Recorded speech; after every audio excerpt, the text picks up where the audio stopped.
may bagong pakulo. Pagkain at lugar palaging bago. Reposio! Sama-sama lagi. Hi, Catherine number 3.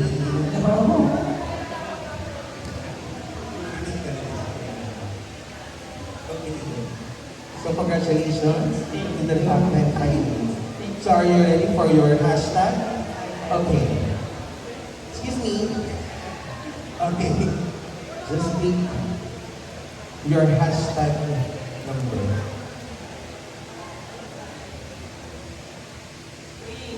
Okay. 3. So, hashtag number 3. So please. Okay.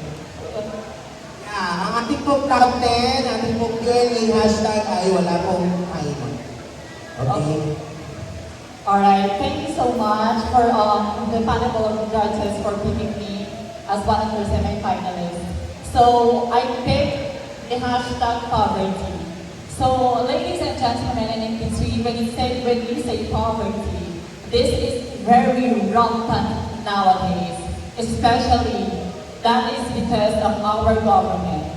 Why do I say so? That we blame our government when it comes to poverty. Because they don't give equal rights to each individual of this society. Ang mga mahihirap, mas lalo nilang pinahihirapan. Bakit? Dahil po sa duminuunong korupsyon. Kung walang korupsyon, walang magugutom. Walang magugutom, walang gumagawa ng masama. Dahil sa kahirapan, nagpasari-sari na yan. Bakit? Nagkakaroon tayo ng malalaking problema. Nandiyan na yung paggawa ng masama, pagnanakaw dahil sa kahirapan, pagpatay ng tao, kidnapping. So everything falls bad in our society. So we should always be a reminder to each and everyone that we should always pick our best leaders. Because our leaders would be our future. And our future would be more beautiful if you have a very powerful and very good leaders. Thank you so much. Alright, thank you so much for our candidate number 3. I think hashtag number 2 po. Okay. Hashtag number 2, please. Yeah, no time limit tayo. Alright. Good luck, candidate number 9. Okay, thank you so much for that wonderful and interesting hashtag. We all know that here in the Republic of the Philippines, social media is so rampant nowadays. Kahit ang mga musmos ay may kakayanan ng gumamit ng teknolohiya o ng social media. Ladies and gentlemen, there are two types of when we so-called social media on how we can be able to use it. It will definitely the positive and the negative effect. First and foremost, the positive effect. It can help us, the humanity, sa isang pindot lamang malalaman na natin kung ano ang gusto natin itanong sa social media. And we can communicate our family kahit nasa malayong lugar ito.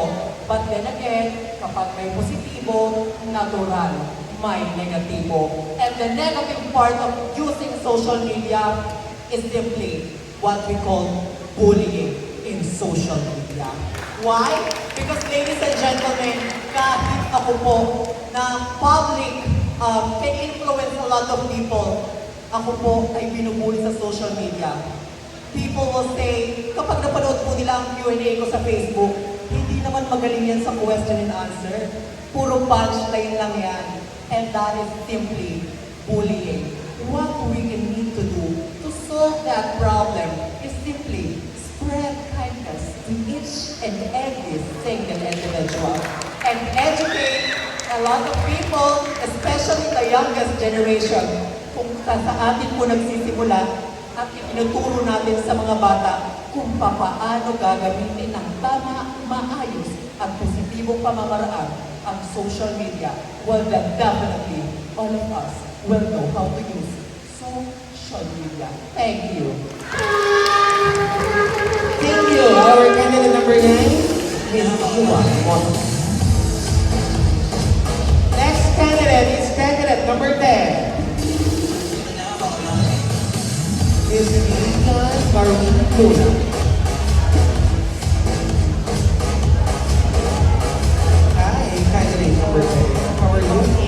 morning, candidate number 10. Are you ready for your hashtag?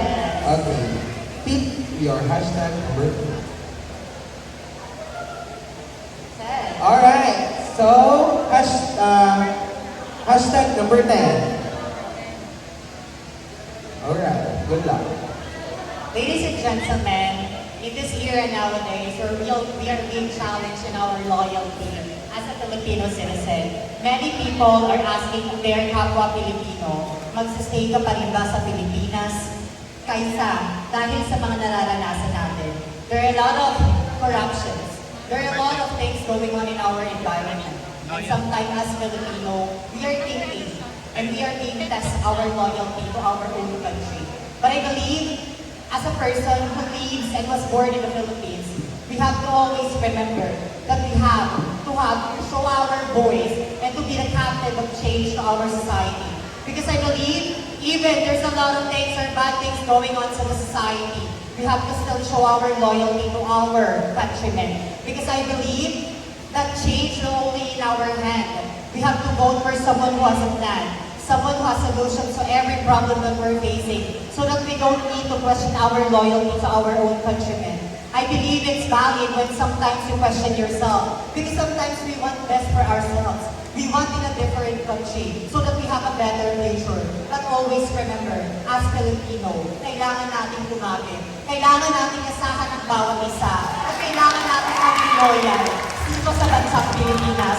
Dahil naniniwala po ako, sa kabila ng mga pangit na nangyayari, sa mga kabila ng mga pagbabastos at pagyuyurap nila sa ating pagkatao, kailangan natin magtiwala. Dahil naniniwala po ako na meron pang mga kabataan na ang pag-asa ng bayan. We have to teach them to be a voice. We have to teach them as a branch to those people who has the power, who has the integrity, and who has the leadership. And I believe if that's something that came in our life, we don't need to test our loyalty. We can stay here in our country with loyalty because there are a lot of opportunity in our country. There will be work jobs, a good health quality care, and most especially, everyone will not experience of what we call poverty. Naniniwala po ako that sometimes we always care to our future, but we always have to also trust the process that we have here. We have to believe in ourselves, and we have to believe in our kapwa Filipino, and most especially to our countrymen, the Philippines. Thank you. Okay, thank you. Our candidate number 10. So next finalist is candidate number 1.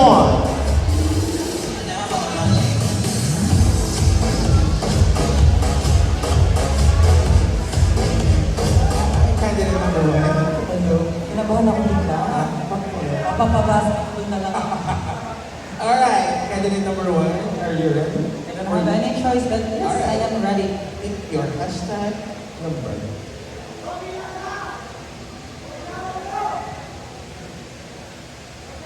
She picked Hashtag number 4. Alright, after that one.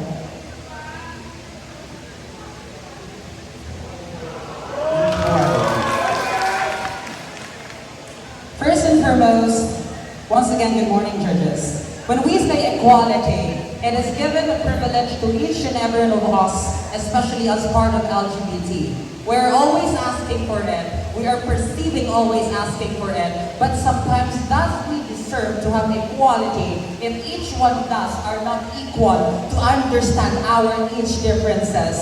Based on our SDG, our Sustainable Development Goals number 5, it is an equality for every people to accept what they want as long as you can understand what is your purpose in the society. Equality can be given to the person if it does given to the chance na ginagawa nila ang mali, ginagawa nila ang tama, pero nakadepende kung paano ka bilang isang tao ay ibigay mo ang ekwalidad na nararapat sa kanila. We are living in this world because we want to have this kind of equal. At the end of each day, and equality can be profoundly put into our minds, in our mindset, then definitely no bashing, no discrimination, no criticism. So at the end of each day, we can understand what is our purpose in the society. Thank you so much. Thank you so much, our candidate number 1. Okay, next candidate is candidate number 5. Yes, Ilogen.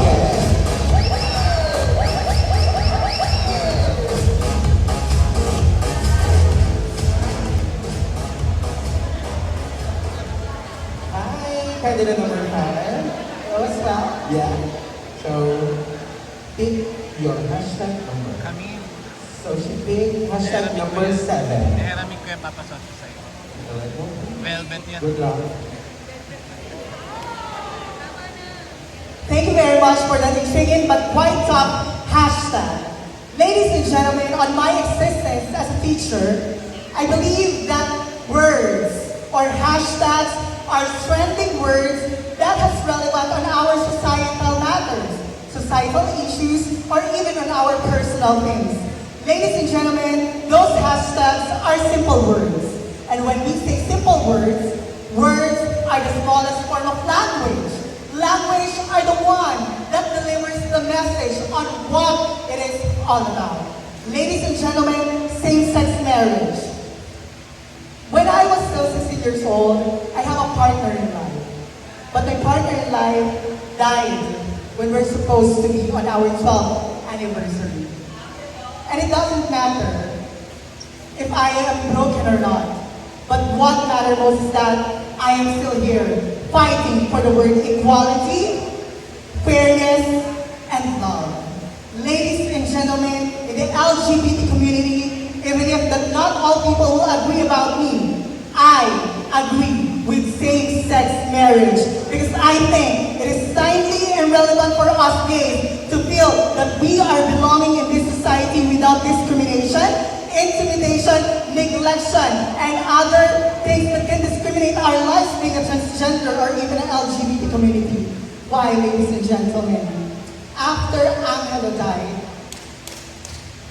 after my partner died, I went on a relationship with a celebrity. It is the Superman of the Philippines, the Guinness Book of World Records of the Philippines. I am physically abused, physically hurt, emotionally hurt, because I see that there is no stability on that relationship. And I am eyeing now for the same-sex relationship to be passed, or same-sex marriage to be passed in our community. Because we gays, even if we are discriminated, intimidated, and neglected in the society, we deserve the love, the affection, and the acceptance of the community, regardless of the boundaries that the politics or the politician and even the people will not agree about what we have in our lives. Ladies and gentlemen, we are not your enemies. We are your brothers and sisters. We are also part of this community. Therefore, the only thing that what we need from you is the word acceptance, the word respect, that regardless of our relationship or marital status is, we need to have a space in this world. Because I think that on Corinthians chapter 13, verse 12, love is kind, love is patient, and love is not boast. Then therefore, if you believe in God, God is not a discriminating God. God is a loving God. God accepts people regardless of their gender and age. And I think same-sex marriage is timely and relevant for us to feel the esprit de corps, united we stand, LGBT, divided we fall. Thank you, our candidate number 5, Miss Angel. Alright, our next finalist is candidate number 11, Miss Carla Avila. Hi! Hi, candidate number 11. Lasing na si Mami. Hello. Okay, are you ready? Can you give me 5 minutes? No. Alright, candidate number 11, pick your hashtag number. Number 5. Okay. Should be hashtag number 5.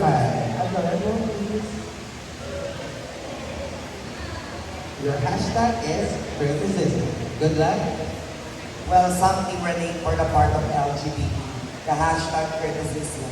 Naniniwala ako na sa mundo natin ginagalawan, marami ang nagdidiskrimina sa parte namin mga LGBT. At naniniwala ako na hindi lahat ng mga part ng LGBT ay kaya ito. Minsan yung iba ay nagkakaroon ng depression sa sarili. Ngunit naniniwala ako bilang isang parte ng LGBT, most especially bilang isang tao, kapag alam mo sa sarili mo na wala kang ginagawang masama, bakit ka matatakot sa mga kritisismo ng mga tao? Dapat tumatayo ka sa sariling paa mo, patunayan mo sa kanila na ang pagiging bakla ay hindi salot sa ating bansa. Bagkus, kailangan nila tayong yakapin nang sa gayon, ang lahat ng gender ay magkakaroon ng pagkakaisa.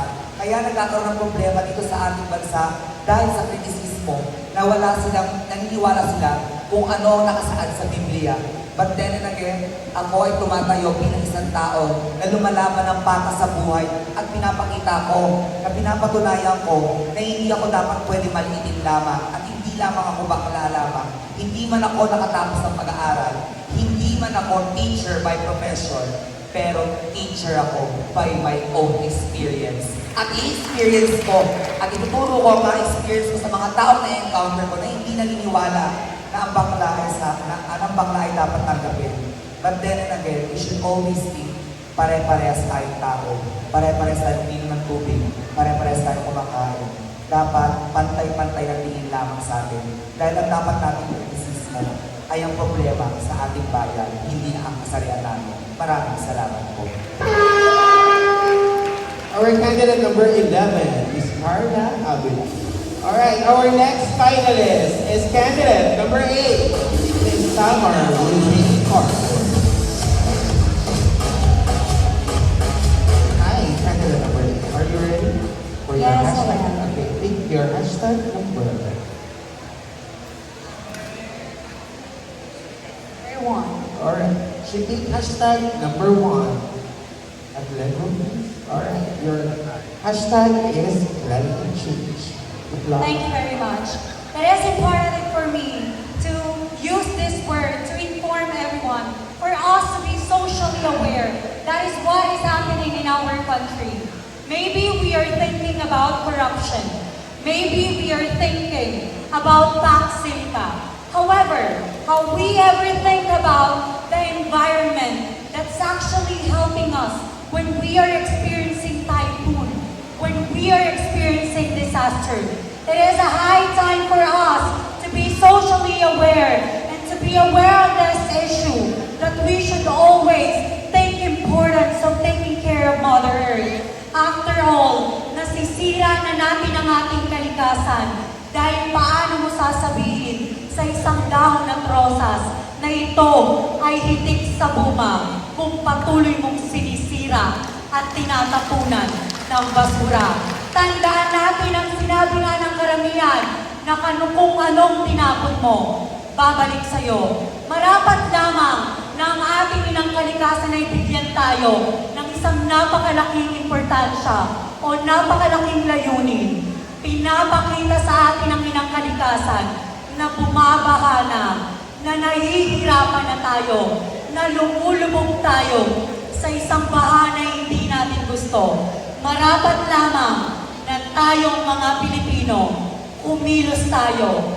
Reuse, reduce, and recycle. We should stop, look, and listen. We should stop throwing garbage everywhere. We should look for the betterment of Mother Earth. And we should listen to our Mother Earth asking for help. Tayong mga Pilipino ay nakatira sa mundo. Tandaan natin na ang inang kalikasan ay mabubuhay ng walang tao. Pero tayong mga tao ay hindi mabubuhay nang wala ang inang kalikasan. Maganda yun. Okay, thank you. Our candidate number 8, Ms. Summer Regine Parker. So next candidate is candidate number 2, Ms. Ashley Bautista.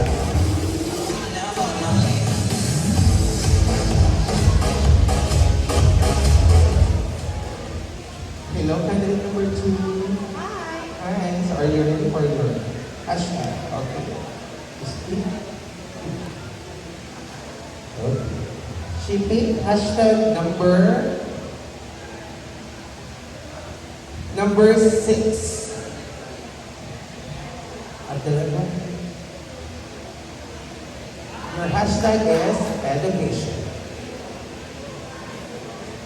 Okay, ladies and gentlemen, we cannot deny the fact that as of now, in this digital modern age, 2026, we are still experiencing this kind of stigma in our society. We are still experiencing this kind of problem in our society.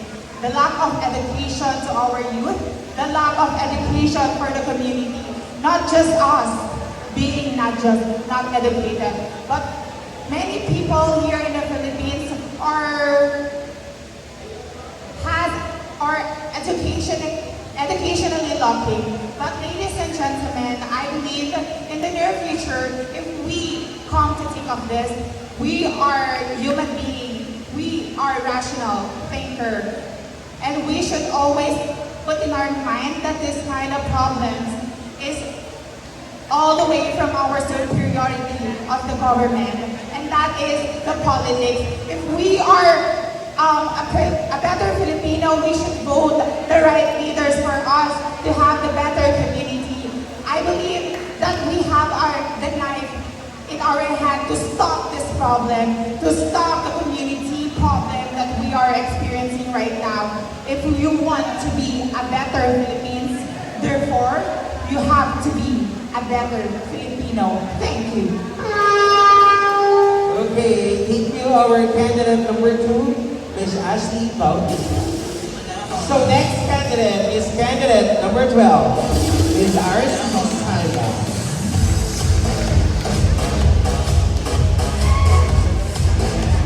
Hello, candidate number 12. So are you ready for your hashtag? Okay. Pick your hashtag. Number? I think number 6. Is this 6 or 9? 9. So take hashtag number 9. Your hashtag is fake news. Wow. Honestly, when it comes to hashtag fake news, there's a lot of things that comes in our mind, most especially in social media. But for me, I experienced when I was a teacher the word fake news. They were just saying that being a transgender is a great stigma in contributing my moral as a person. They degrade my personality. And what is the outcome of that? All of my students bullied me. They were just saying that I am a teacher, but I am teaching immorality. How can we intertwine that with the fake news? People believe because they didn't know what is the fact. They didn't know what is the truth. That's why, as a teacher, how I can erase that thing. I cannot please other people in that way. But I used my authority for me to be able to inculcate in my mind that fake news, it is very rampant nowadays. The only thing that you need to do as a person is to step up, be a role model, and prove to them that all of the things are not true. Sa panahon natin ngayon, hindi na natin mapiplease ang bawat tao. Ang kailangan natin ay ipakita kung sino't ano tayo. Dahil kahit anong gawin natin sa lahat, sa pang-araw-araw na gawain, may kakalat na fake news about us. We as a people of binary community, we are a victim always of fake news. They were just saying that being a transgender is an immorality. That's why I use my dream, my profession as a teacher to eradicate fake news. Not only in my community, not just only in school, but this kind of platform. That's why if you will ask, why I joined pageant? I am a teacher. It's against the Magna Carta law. No, that's not kind of immorality. That's a kind of fake news. I will use my platform as a contestera and as a teacher to educate everyone. Because if you will educate everyone, you can stop the fake news. In that way, at ACNLD, the SDG number 4, talking about the education. If every one of us, distinguished board of judges, are educated, walang taong manghang na maniniwala sa mali-mali balita. If you have any questions or need more justification about my answer, I am free over top to copy. Good morning, everyone. Thank you so much, our candidate number 12. It's RC Sack. Okay, our last finalist is candidate number 4, Miss Barbie Nicole Conrad.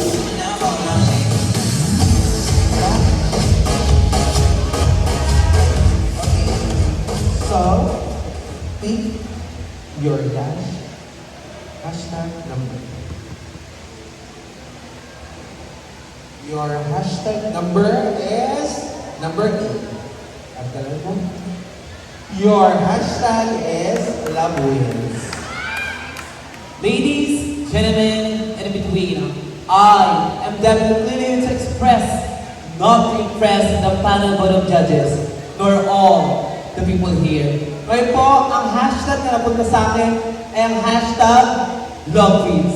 You know what, ladies and gentlemen, being part of this rainbow community, being parte ng isang bagharing komunidad, alam naman po natin na sadyang napakahirap para sa isang tunay na lalaki ang magmahal na isang katulad ko dahil kaakibat ng kanyang pagmamahal sa akin ay ang diskriminasyon, panglalait at panghusga dahil siya rin po mismo ay huhusgan pa kung siya ba ay tunay na lalaki. But you know what, ladies, gentlemen, in between, I strongly believe that each and every one of us have the right to love and to be loved, to respect and to be respected. Dahil lagi po natin pakatandaan, sabi nga po ni Miriam Defensor Santiago, na kapag wala ka na may sagot sa napakahirap na katanungan, isagot mo ang pagmamahal dahil kailanman walang naging mali pagdating sa pag-ibig.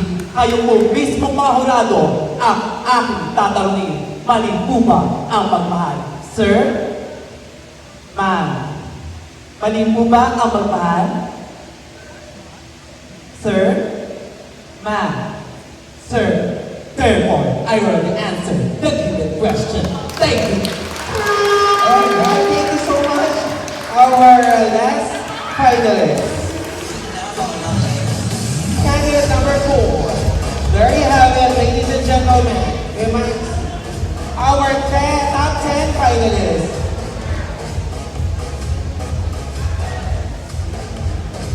Okay. Thank you, ladies. So, antayin na muna natin ang ating top 5. Here po sa ating lahat. Ating pong top 5 finalists ay 100%. Again, 100% po ang ating top 5 finalists. So, thank you po. So, once again, should be Judge number 5, Mr. Jed Pascual. Hi, candidate number 5. Hello as well. Is Angel Pion, the icon. I remember. How are you feeling? I think since I'm already 36 years old, it's my bedtime. So, I think I'm using my katimpo and some of the haplas. Okay, I think you're ready for the question. I'm more than happy to answer your question. Okay, my question goes like this. Barangay and Sangguniang Kabataan elections are upcoming this November 2026. Our communities will choose the leaders who will represent and serve them. However, there are discussions circulating online about its postponement for several reasons and economic factors. As a beauty queen joining in a beauty pageant that brings people together, what does responsible citizenship mean to you, and how can a beauty pageant platform Because we are already flooded by accountability and we are not flooded with integrity. Because for me, I want to say to all of you that on this very stage, there is a Gerard L. Kyoge who gave emphasis on this. Cognitive, affective, and psychomotor. Great leaders and great beauty go hand in hand for us to be able to inculcate the importance of election. Great beauty queens and great leadership unite for us to inculcate what's inside our hearts, and that is affection. Great leaders and beauty queens should inculcate the knowledge of psychomotor, learning by doing. We always complain about our leaders, but have you asked yourself what you can do for your country? No, I don't think so. Then definitely, on this coming election, vote wisely. No reservation at all. Because there is only one person who will elect who the best leader is. And that's the Filipino. Provided that we are governed by faithfulness in the one God above. He is the great leader that we have, and that is God. In the name of the Father, and of the Son, and of the Holy Spirit. Because God is omnipotent, omnipotent, and omnipresent. Regardless of this election, if we don't have the faith in our heart, then definitely this will be a failure for the Filipino people. Thank you. Thank you. Our candidate number 5, Miss Angel Quiote.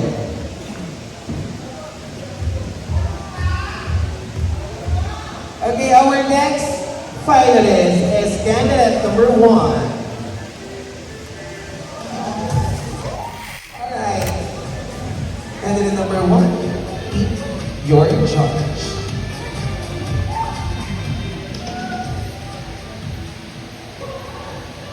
Judge that I pick is judge number 2, Miss Jovelyn Lumaco. Lumaco. Alright.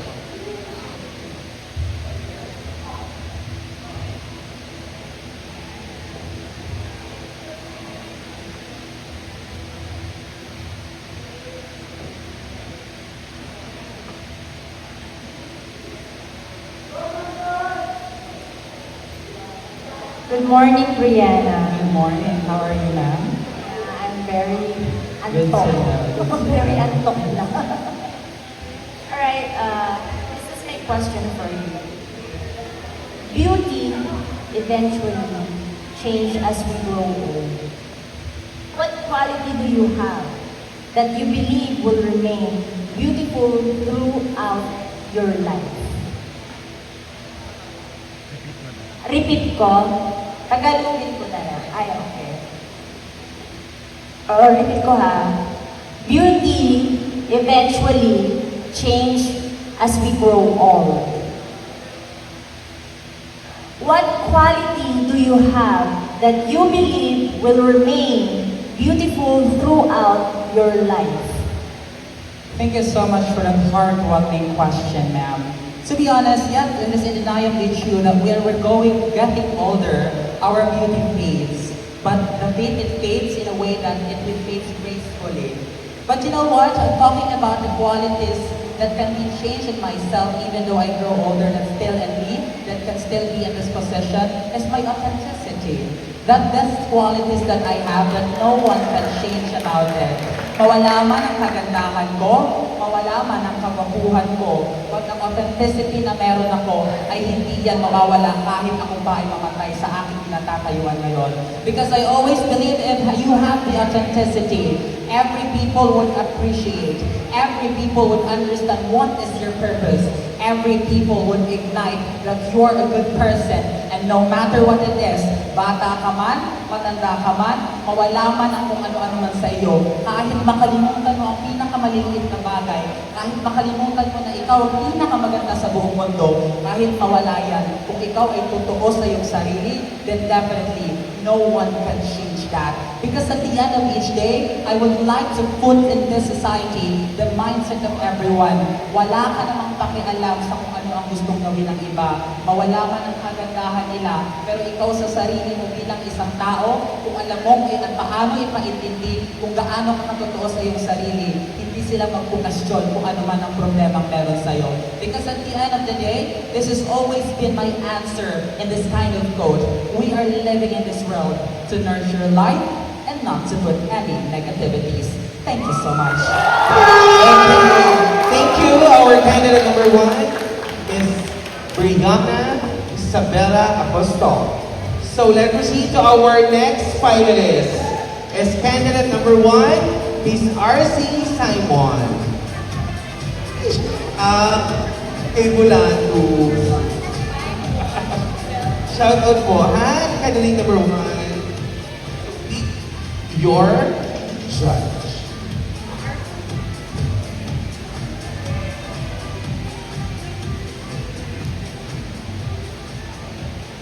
Good morning, Ken. I pick Honorable Judge Asher Salvador. Hello, good evening, RC. So your question is very relevant. Okay, so this is your question. Pax Silica can bring jobs and better technology, but it may also use a lot of water and increase dependence on other countries. Knowing these effects, are you in favor of the Philippines joining in Pax Silica? Why? Again, I'll repeat your question. Pax Silica can bring jobs and better technology, but it may also use a lot of water and increase dependence on other countries.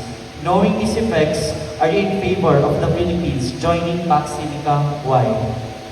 Well, honestly, it's too hard to give that kind of answer because maybe some of you will agree and some of you will not.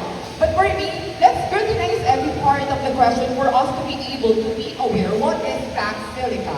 Pax Silica stands for Pax means peace, sustainability. Silica means silicon chips that used to be able to at least grab different kinds of knowledge to at least address like AI, Gemini, and ChatGPT. Do I agree with it? Definitely not. Because we are experiencing water crisis, and one of the problem with that is agricultural issues. Every farmer needs 50 to 70 trillion of water for them to be able to produce our daily needs in our life.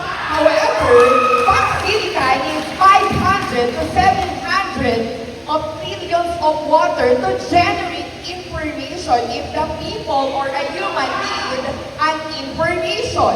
Now, do you agree to at least give way to our agricultural needs rather than advancing technology? Definitely all leaders, but Pax Silica cannot overcome that. In the end of the day, I want to at least inculcate in your mind, we are focusing in advanced technology, but please focus about our mother nature. Kung may pakika sa inang kalikasan, may pakika sa kinabukasan. Ayun, ang una at pagpak sa kahulugan ng Pax Silica. Disagree? Protect our teachers. Good morning, everyone. Thank you. Candidate number 12, the RC. Next finalist is candidate number 8, is Summer Regine Corpus. Yes, Auntie Bull, just walk out. Hi. Take your judge.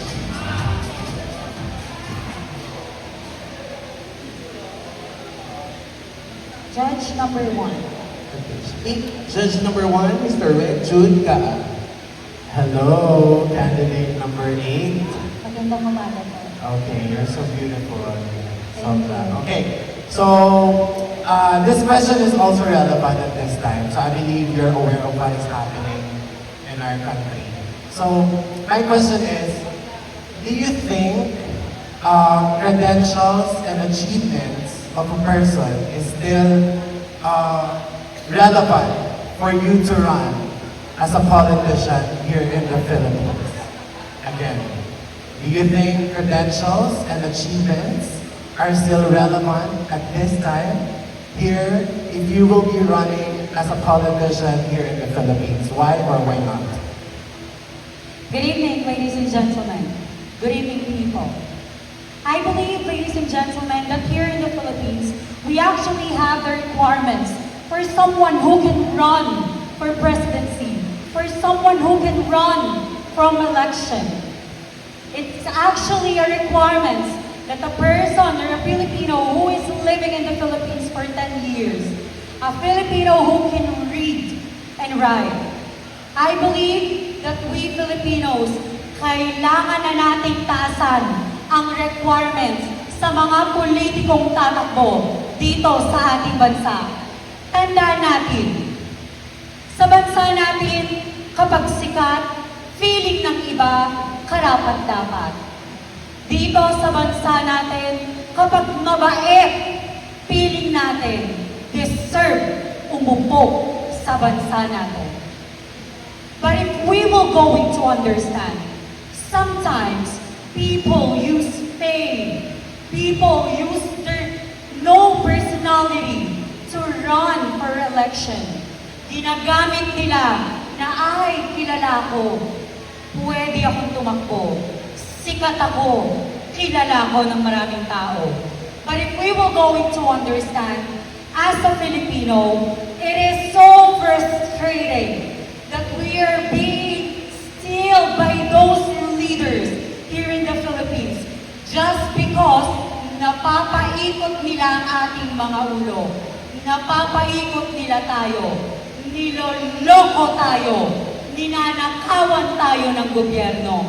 Kaya naman, ngayong gabi, nais kong imungkahi sa lahat na gamitin natin ang ating boses upang mapalitan na ang requirements sa pagtagpo bilang isang leader dito sa Pilipinas. Una ay ang good credentials. Dahil bakit ka boboto ng isang politiko na may issue ng pagnanakaw?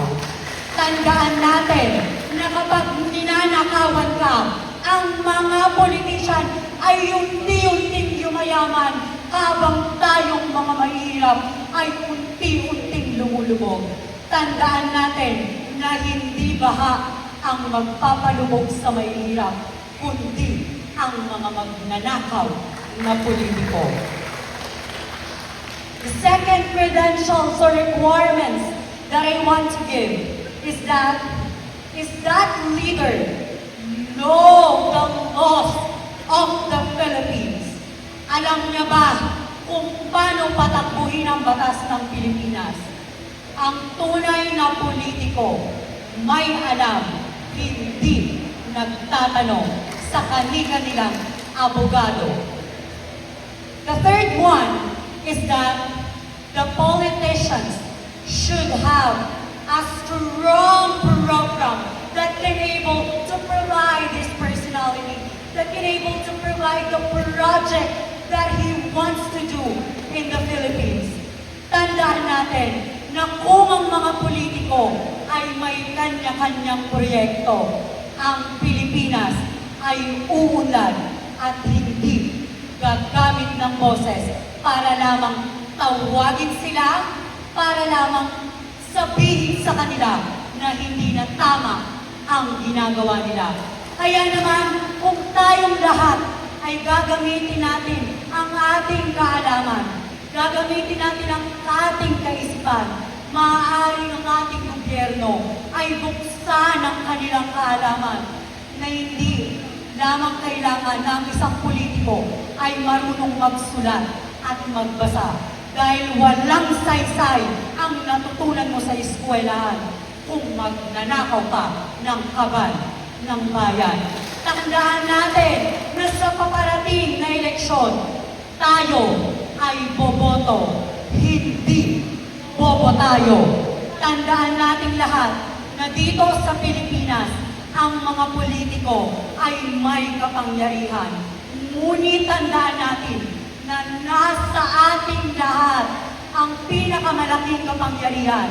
Tandaan natin at bilang isang Pilipino, kagaya na lamang na sinabi sa Universidad ng Pilipinas, iaalay ang aking buhay parati para sa bayan.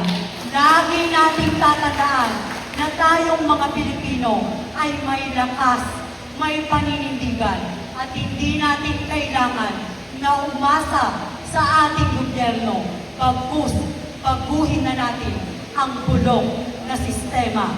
Ninakawan ka na, niloko ka na, iboboto mo pa? Tama na, tigil na, palitan na ang bulong na sistema. Kaya sa lahat ng taong naririto, sabay-sabay nating awitin. Kulong na yan, mga kurakot! Kulong na yan, mga kurakot! In accordance to Article 2, Section 11 of the 1987 Philippine Constitution states that the state values the dignity of every human person and guarantees full respect for human rights. Thank you. Alright, thank you, our candidate number 8, Something Regine Marcos. And our last candidate is candidate number 4, Miss Barbie Nicole Gondra. So, your last judge is judge number 4, Miss Camille Mendoza. Hi, candidate number 4. Hello, Good morning. Good morning to the sa Panabalog Judges. Good morning. So, my question is, what is your perspective on transgender women participating in women's sport? Again, what is your perspective on transgender women participating in women's sports? Sports, para kasi po. Aba. Okay, ladies, gentlemen, in between, this is the most crucial part wherein beauty and intelligence collide and judging in one's package. At ngayong gabi ho, hayaan niyo po akong maging buhay na patotohanan na ang tunay at magandang kasagutan ay hindi na kailangan pahabain pagkos magmumula sa puso at kung ano ang nilalaman nito. Ano po ba sa paningin ko ang tulad naming transgender na pinapasali sa mga women's sport? Una't higit sa lahat, nais ko lamang pong magpasalamat sa mga organisasyon o asosasyon na pumapayag na pasalihin kami mga transgender woman. Ngunit, bilang isang parte ng rainbow community at bilang isang transgender woman na nakatayo sa inyong harapan, hindi po ako pumapayag na isang katulad ko na transgender woman ay sumali sa patimpalak na para sa sangkababaihan. Dahil lagi po natin pagkandaan, isa sa mga dasal natin, Aba, Ginoong Maria, na pupuno ka ng grasya. Tinawag na Ginoo si Maria kahit siya isang babae dahil marapat lamang na ibigay natin 100% ng respeto para sa sangkababaihan. Kung ano ang para sa kanila, ibigay para sa kanila. Lagi po natin pagkandaan, kami po mga sangkababaihan, gawa kami ng gawa, daig kami ng daig, na hindi kami nirespeto ng ating kapwa. Ngunit isang katanungan, ikaw ba bakla, nakagawa ka na ba ng tama para respetuhin ka ng tinatawag mong kapwa? Lagi mo pagkandaan, kung gusto mong respetuhin ka, matuto kang rumispeto. Dahil sa pagtapak mo sa patimpalang sa kababaihan, para manaling tinatapakan ang iyong ina, ang iyong kapatid na babae, at higit sa lahat, ang iyong sarili. Lagi po natin pagkandaan, ito po ang aking tumpak, punto per puntong kasagutan, huwag na natin pabayan pa. Lagi natin pagkandaan, mag-umaga na. That was straightforward answer to the straightforward question. No more, no less. That is what we call bullseye. Good morning. Thank you. For candidate number 4, Miss Barbie. Good gentlemen, our top 5 finalists. So, konting antay na lang po. Runner up. To be awarded by our judge number 5, Mr. Jed. And pupunta lang tayo sa staff.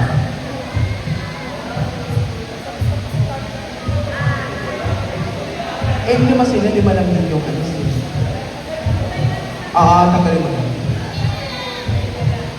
Okay. Sige, sikatawad Remy na lang lahat. Okay, to be awarded by our judge number 5, Mr. Jed, and Kagawad Remy and Kagawad. To present our 4th runner-up. Our 4th runner-up will have her score of 96.16%. Congratulations, candidate number. Congratulations, candidate number 5, Miss Angel Young.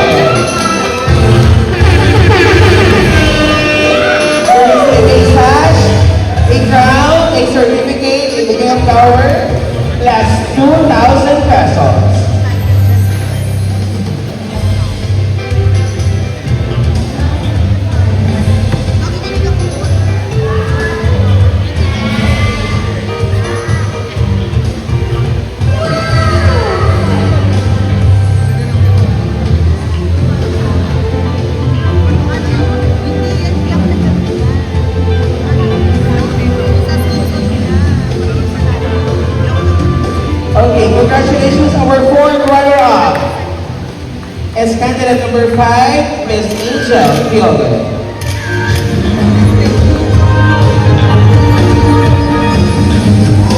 Okay, our next, Miss Jane Calzada, 2026, third runner-up.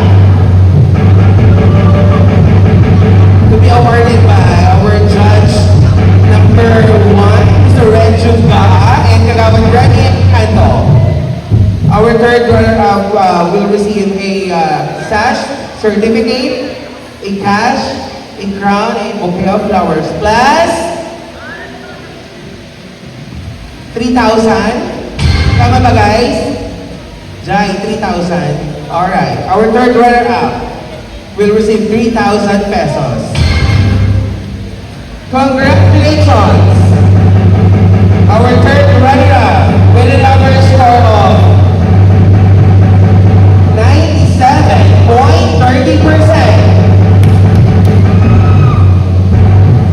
Congratulations, candidate number.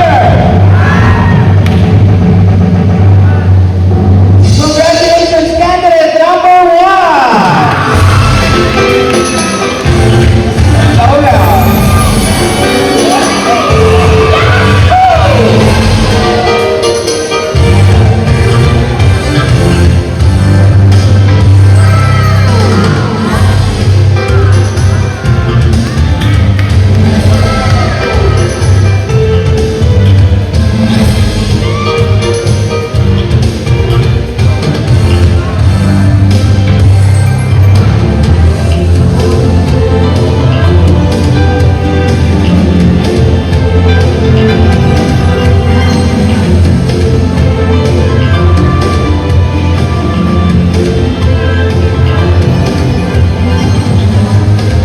Once again, congratulations, our third runner-up is candidate number 1.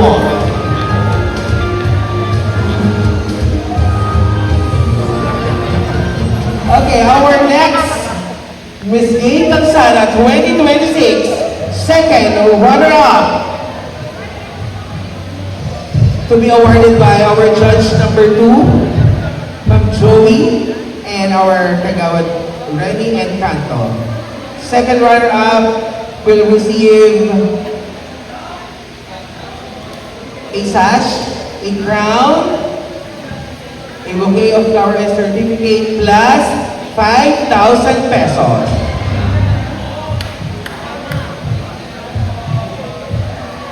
Congratulations! Our second runner-up is with an average score of 97.60. Congratulations, candidate number. Congratulations, candidate number 4. Miss Barbie Nicole.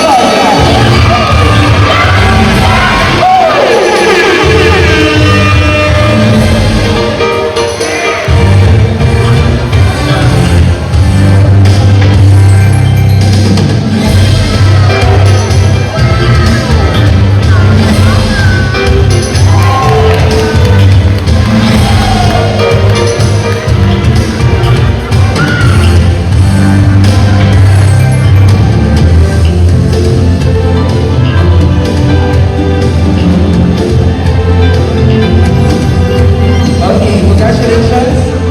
Candidate number 4, Barbie Nicole Bakla. 8. Candidate number 8 and candidate number 4. Please proceed at accept. Mahawalan ng mic. Pwede pong makahilang ng microphone.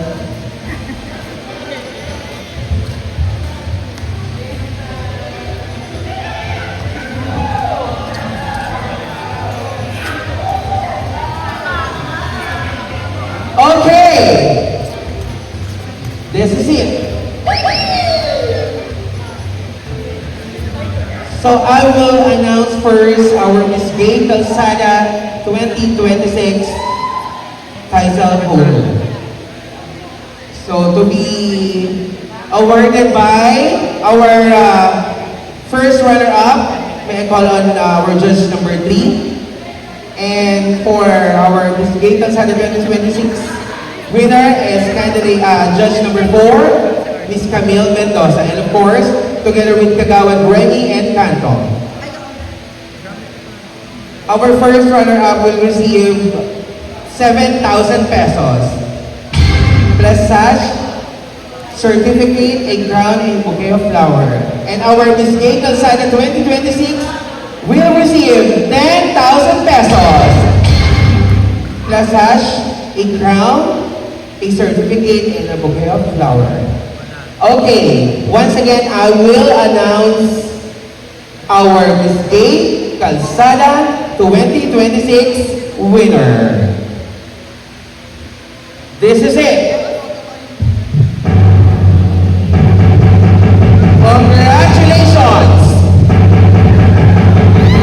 Our Miss Gay Calzada 2026 with an average score of 98.62%. Congratulations! Candidate number!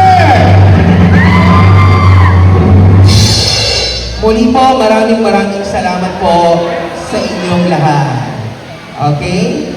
Sa ating pong Miss Gay Calzada 2026. At maraming salamat po sa ating mga hurado. Okay, this is it! Barangay Calzada!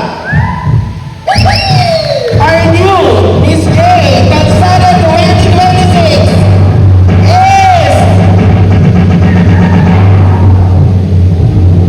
is you! Candidate number 12! Miss R.D. Simon!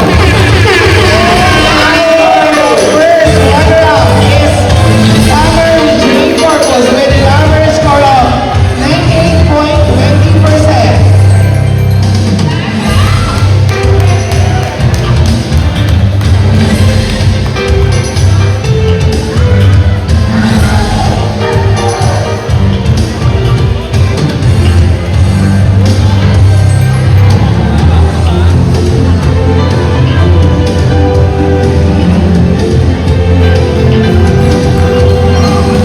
Okay, our new Miss Gay Calzada 2026 is candidate number 12, Miss R.C. Simon. This is the rhythm of the night.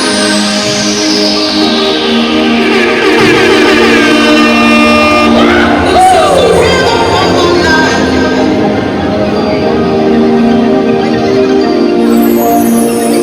This is the rhythm of the night. This is the rhythm of the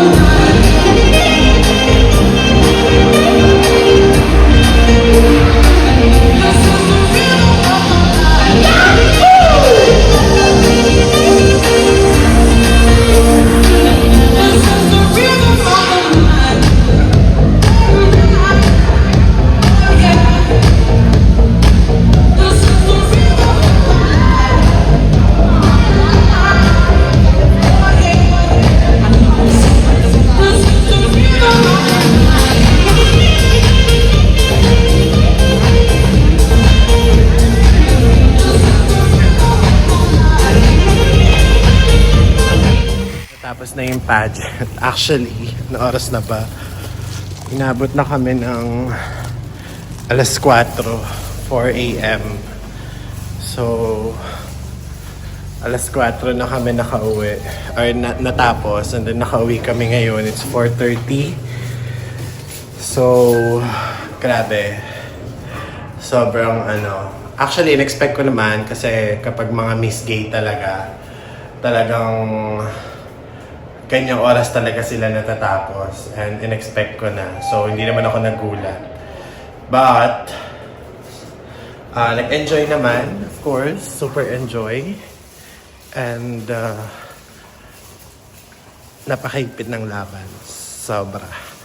So, very palaban ng mga contestants at sobrang hirap mag-judge kapag magagaling ang mga contestants. So, congratulations sa nanalo. And then, thank you so much. I think this would be the end of this long vlog. So, ayun. Congratulations. So this would be, sa mga nanalo, congratulations. So this would be the end of our vlog since very pagod na, as you can see. So thank you so much. So paakit na ako sa unit namin. So thank you so much for watching. And I hope nag-enjoy din kayo sa panonood because kami and si Paul and the rest of the judges and the rest of the audience, I think nag-enjoy naman because magaling na naman. So thank you so much for watching, guys. See you again later on our next video. Bye-bye. Sama-sama lagi, tara na sumama sa aming kwento. Pamilya, sa bawat destinasyon, kwento'y hindi matatapos mula